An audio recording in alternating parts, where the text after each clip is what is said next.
It was a chill autumn evening when a group of 5 teenagers found themselves standing at the entrance of the infamous Sensabaugh Tunnel. The last of the day's sunlight cast long shadows across the entrance, creating an almost otherworldly glow. The tunnel, cloaked in legends of hauntings and eerie phenomena, was surrounded by dense, quiet woods. Its dark, elongated opening seemed to absorb every sound, giving the woods an almost eerie silence. An old, faded sign near the entrance read, "Proceed at your own risk." The air smelled of damp earth, and a gentle fog began to form, making the surroundings seem even more surreal. Tales about the Sensabaugh Tunnel were a rite of passage in their small town. Elders whispered about the cries of children that echoed late at night and the chilling silhouette of a man who roamed its depths. While most considered these tales as just old folk stories meant to keep children away from the tunnel, tonight, the group was about to find out the truth for themselves. "Are we doing this?" whispered Lily, her voice trembling slightly. Jake, the self-proclaimed bravest of the lot, chuckled. "Scared already? Let's just get it over with," said Ryan, trying to sound braver than he felt. Lily, a 16-year-old with long brunette hair, was the thinker of the group. Her curious nature often led her to research the history and mysteries of their town. She had a slight build, green eyes, and often wore oversized sweaters that gave her a bookish look. She was the one who had first read about the man named Sensabaugh, whom the tunnel was named after. Jake, 17, was tall and athletic, known for his adventures and dares. He was always up for a challenge, pushing boundaries, and often took the lead in their little escapades.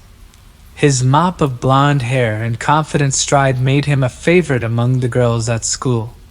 Ryan, Jake's best friend since childhood, was the voice of reason in the group. A bit shorter than Jake, with a stocky build, he had a penchant for mechanics and often fixed things around town. With deep brown eyes and a soft-spoken nature, he was often the bridge between Jake's impulsiveness and Lily's caution. Completing the group were Mia and Sam, both 16. Mia, with her fiery red hair and freckles, was the outspoken one, never hesitating to speak her mind. She had a passion for photography and always carried her camera with her. Sam, on the other hand, was a bit of an enigma. Dark-haired and introverted, he was the newest member of their group, having moved to town just a year ago. But he had a depth to him, often surprising them with his insights and knowledge about the paranormal. As they stood at the entrance of the tunnel, their bonds of friendship were evident. They had faced many challenges together, but this evening was different. The weight of the legends surrounding the tunnel pressed on them, and each felt it in their way. Lily took a deep breath. "We need to stick together. No one goes wandering off, okay?" Jake smirked. "Don't worry, Lil. We've got this." Mia adjusted her camera. "This is going to make an epic vlog." Ryan nodded in agreement. "Just be careful." Sam, ever the observer, simply said, "Let's find out the truth." The group hesitated for a moment at the tunnel's entrance, the damp, cold air sending chills down their spines. The fading sunlight gave the tunnel a foreboding appearance, its darkness seeming to stretch endlessly. Mia's camera light pierced through, casting eerie shadows on the wet, moss-covered walls. Lily had read that the tunnel was about a quarter-mile long. To her, it felt much longer. The echo of their footsteps was the only sound, amplifying the silence. Jake tried to make light of the situation, humming a tune, but it only added to the unsettling atmosphere. About midway, Ryan paused, tilting his head. "Did anyone else hear that?" he whispered. The group stopped. They strained their ears, and then, faintly, they heard it, the soft, distant cry of a child. The sound was almost indistinguishable, like a memory from a long time ago, but it was there. Sam's eyes widened. "That wasn't any of us." Mia adjusted her camera's microphone sensitivity. I caught it. It's on tape. Jake, trying to maintain his bravado, chuckled nervously. Probably just an echo or the wind. Let's keep moving. However, as they delved deeper, more unexplained occurrences began. Mia's camera battery, which was fully charged, suddenly drained. Sam felt cold fingers brush against his neck but saw no one when he turned around. And Lily, always the most sensitive, thought she saw fleeting shadows of children playing on the tunnel walls. The most disturbing incident happened to Jake. As they approached what they hoped was the end of the tunnel, he suddenly froze, staring at a point ahead. His face drained of color. "What is it, Jake?" Mia whispered. He didn't respond, his gaze fixed on something the others couldn't see. Then, just as suddenly, he shook his head, looking bewildered. "I thought I saw someone. An old man, staring right at me. But he's gone now." Ryan put a hand on his shoulder. "This place is messing with our heads. Let's get out of here." But their curiosity was piqued. They had experienced enough to know there was some truth to the legends, and they were determined to uncover it. The further they ventured, the more they felt the weight of the unknown. The air grew colder, and the echoes of their footsteps seemed to blend with other, softer sounds, whispers that were too faint to understand, but undeniably present. Every so often, Mia would play back snippets from her camera, trying to catch some of these anomalies. In one clip, a soft lullaby could be heard in the background, but no one recalled hearing it while walking. Suddenly, Sam's flashlight flickered and went out. "Damn it," he murmured, shaking it in a futile attempt to revive it. "We should have brought more batteries," Lily commented, her voice trembling slightly. Jake, still unnerved from his earlier vision, whispered, "Do you guys feel watched?" Ryan, ever the skeptic, chuckled. "By who? Ghosts?" But before anyone could respond, a stone, dislodged from somewhere deep within the tunnel, skipped past them. They all turned, shining their lights, but saw nothing. It was as if the tunnel itself was alive, responding to their presence. Then, just as the tension was becoming unbearable, Mia pointed at an inscription on the tunnel wall. "Look!" she exclaimed. It was a drawing of a family, a father, a mother, and 3 children. Beneath it, a message carved crudely. "They won't let me leave." The reality of their situation began to sink in. The tunnel was not just a passage. It was a chronicle of the man's descent into madness, and they were walking right into its jaws. Lily clutched her pendant necklace, a token from her grandmother. "We need to stick together," she urged, sensing the growing fear among the group. But the more they tried to rationalize the events, the more the unknown elements of the tunnel played tricks on their minds. Were the soft cries they heard just figments of their imagination? Were the cold spots simply drafts? Or were they truly not alone in the Sensabaugh Tunnel? As they moved deeper into the tunnel, familiar objects took on an eerie new meaning. Ryan's phone rang, its usual cheerful tune now sounding strangely out of place. He looked at the caller ID. Unknown. Answering it, all he heard was a soft sobbing, like that of a child, and then it abruptly ended. "Who was that?" Mia inquired. "No idea," Ryan whispered, his bravado now replaced with palpable anxiety. Suddenly, Jake's backpack seemed heavier. Opening it, he found a small, antique-looking doll with hair that eerily resembled Lily's. No one remembered packing it, and it wasn't there before. Mia played back another clip from her camera, but this time the footage showed the group laughing and playing near a serene riverside, something they hadn't done. Their attire was old-fashioned, almost from the early 1900s, and behind them, the ghostly figure of a man watched from the trees. "What the hell? This isn't from today!" she exclaimed, her voice shaking. Then, a realization hit Lily. Guys, today's date. It's the anniversary of when those children disappeared with that man.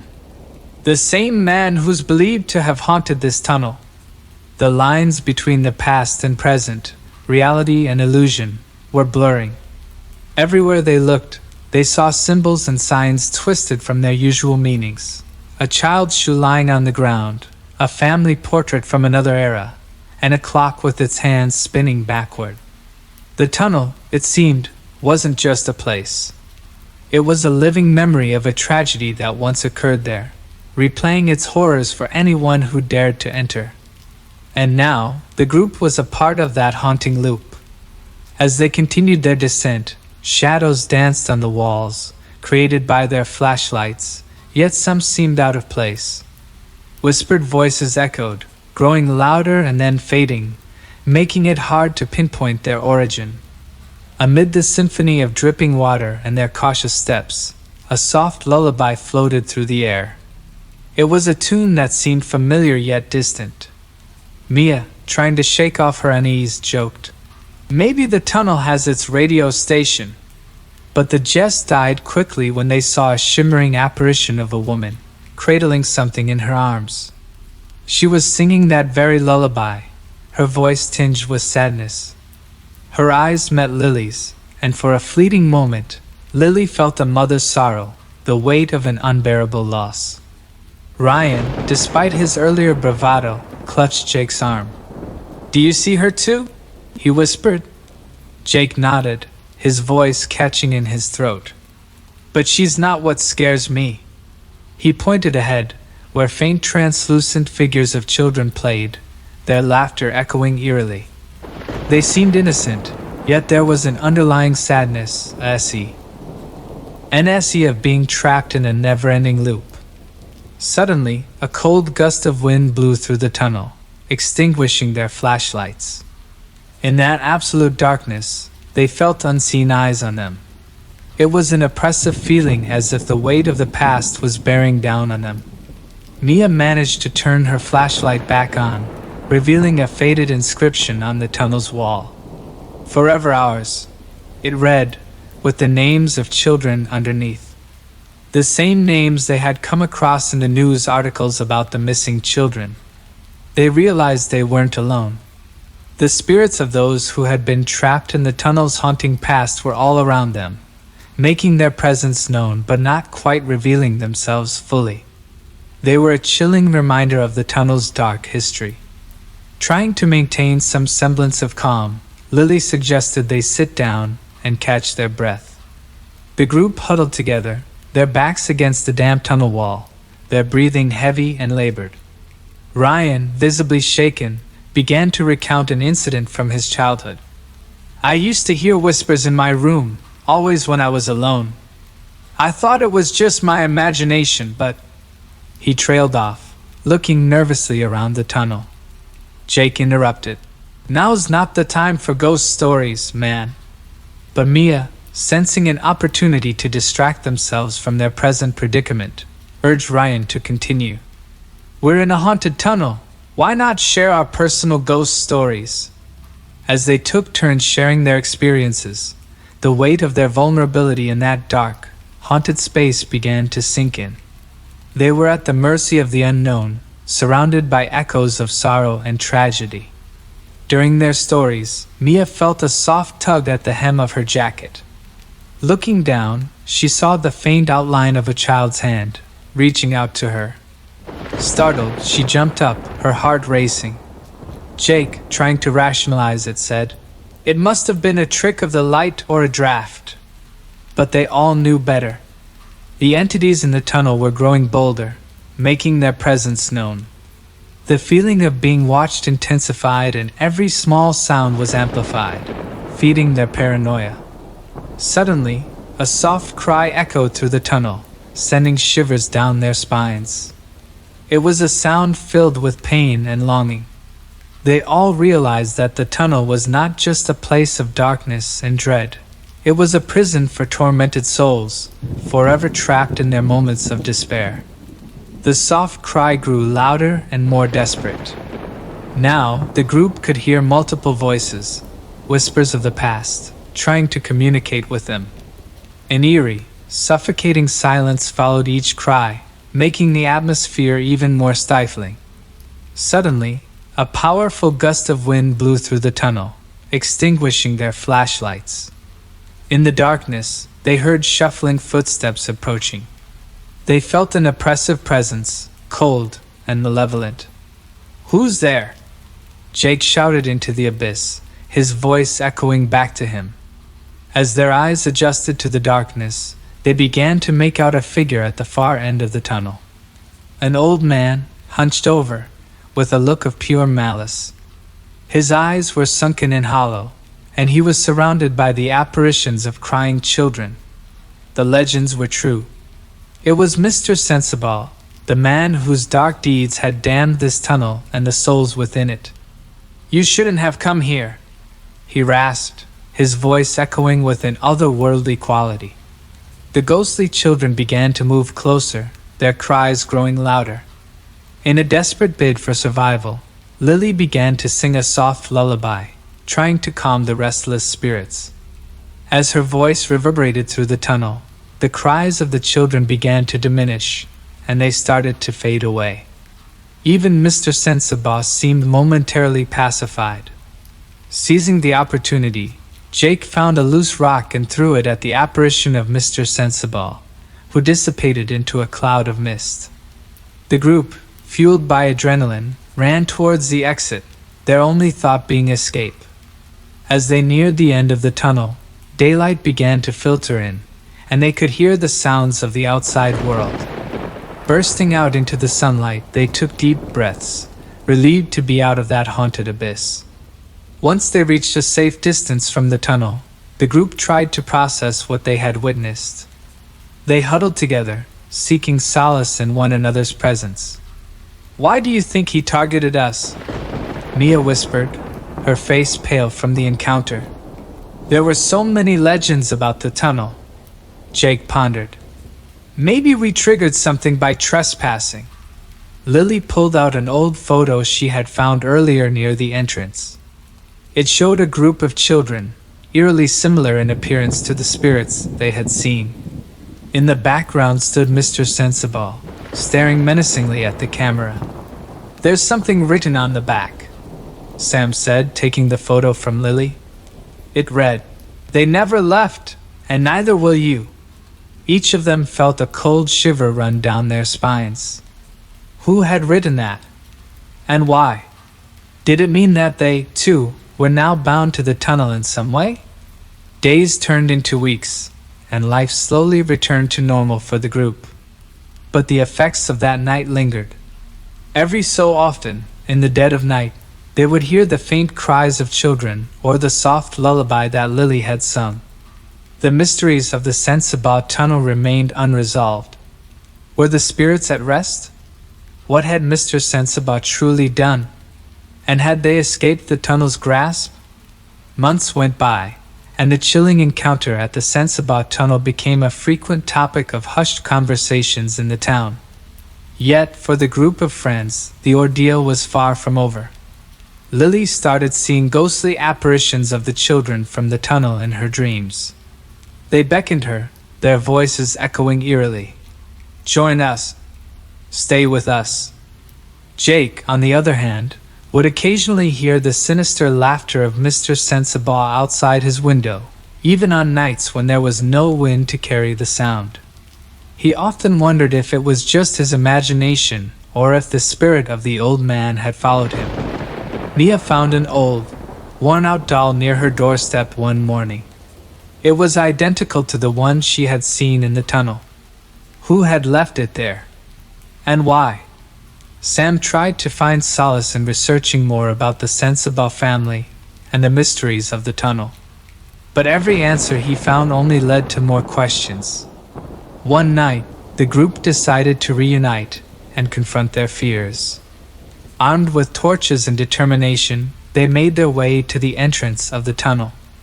But as they approached, they noticed something strange.